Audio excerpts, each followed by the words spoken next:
Herri, jæja, það sem við ætlum að gera í dag, við ætlum aðeins að skoða þessar heildunarmörk. Það sem talan 4 er, talan 0 er. Það eru heildunarmörkin. Nú, byrjum á því að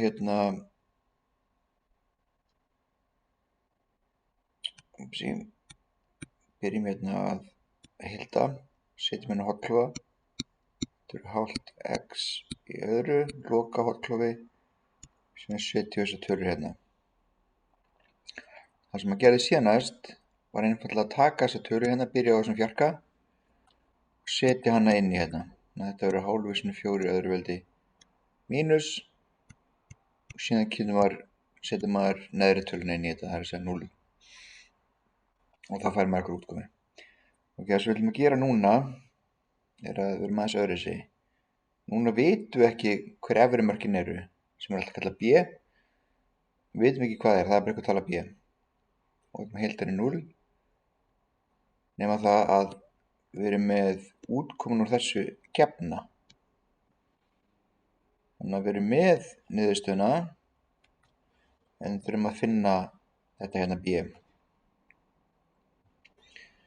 Ok, þá ætlum við aðeins að setja upp.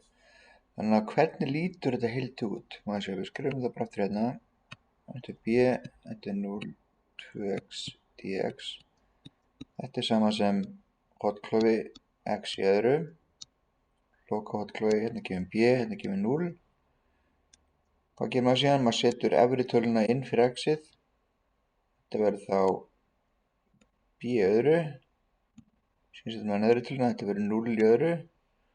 Þetta er sama sem 9. Það veit ég. Það er að segja að b í öðru er sama sem 9. B verður þá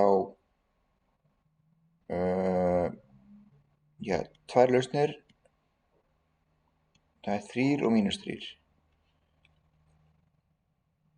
Af því að mínus 3 í öðru veldi er líka 9.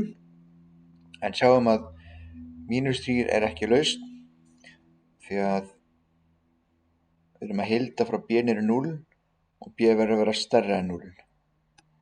B verður að vera stærra en þetta þessi heildunarmörk. Þannig að við erum komið með niðurstöðuna á b.